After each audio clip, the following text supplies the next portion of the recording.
even if just for selfish reasons, law enforcement should consider using AEDs, because sudden cardiac arrest is more of a threat to law enforcement officers than the bad guys are. The Rochester Police Department has used this on several of its staff. We have saved 2 of our officers. Another recent save was another retired lieutenant on our department who had retired a few years ago. He was out jogging, preparing for the Grandma's Marathon in Duluth. And I had done 20 miles. I just told myself that I'll take it easy and not push it, but just go out and do the distance.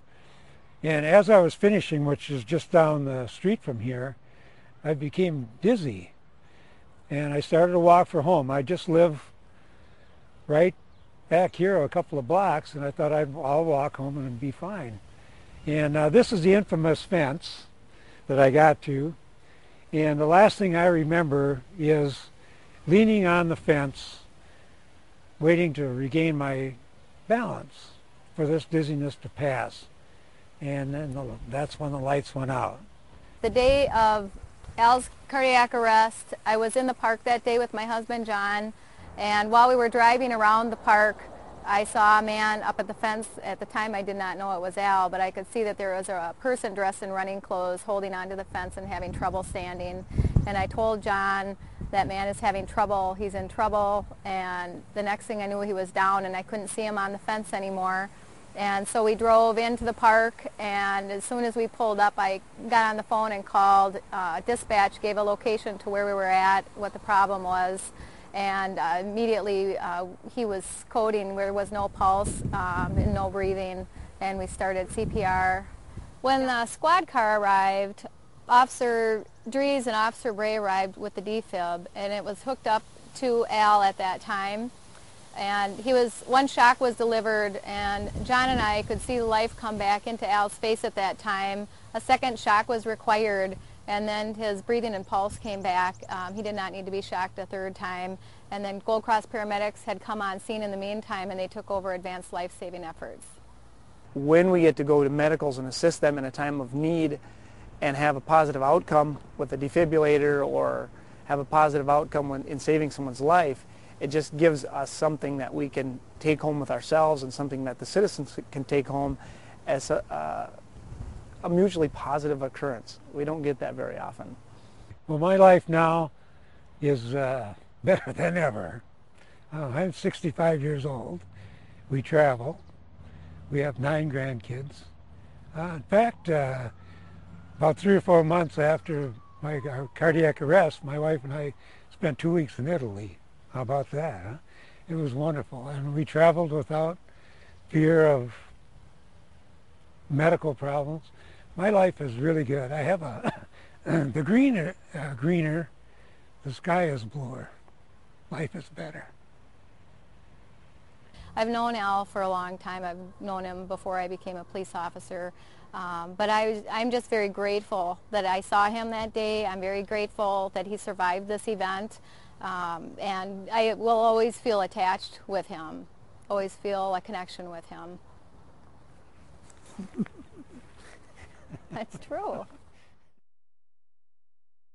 We've joked in the past, I've heard this applied to firefighters, but it applies to police officers as well. You could put an officer in a room with 2 cast iron balls and come back later, one would be broken and the other one's lost.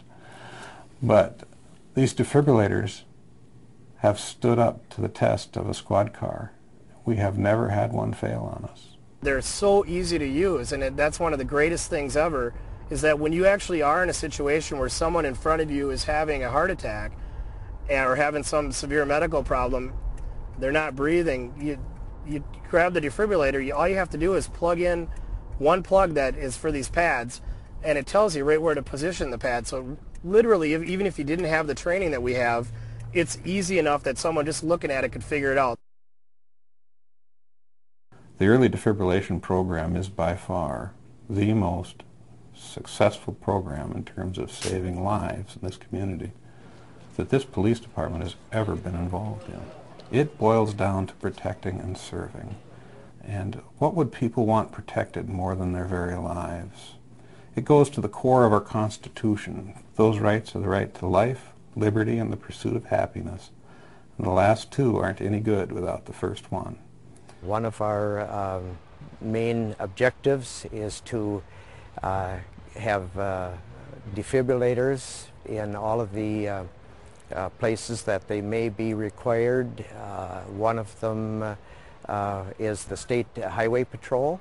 We've got that accomplished, and we want to put them in schools, churches, community places where the public gathers, and sporting events, so that people may have an opportunity to be saved like I was.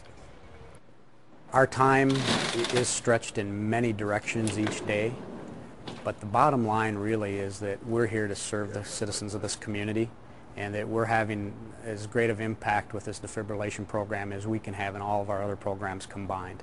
We're touching more lives with the defibrillation program than we are with just about anything else that we do.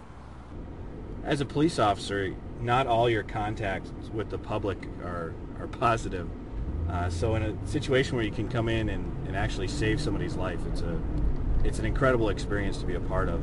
There's not a lot I can say other than hey, thanks for saving my life. You guys do a fantastic job. I want to thank you and you. There's not enough I can say. You guys just don't get enough credit for this kind of stuff. We really appreciate it. You're welcome. Here I am sitting next to Charlie today, knowing that I'm one of the reasons that he's still around. It's a great feeling. There's not a whole lot that people are really happy to see us off and about. This is one of those really nice things that we did a good thing. Charlie's a great guy, and I don't get to see him often, but every time I do, I feel good about it. It's nice that he's around. Those machines are just miraculous, and I'm a retired police officer, and I've been involved in attempted resuscitations that never did work until these defibs came along. And you don't have to ask me whether I feel they're worth it or not. They're wonderful.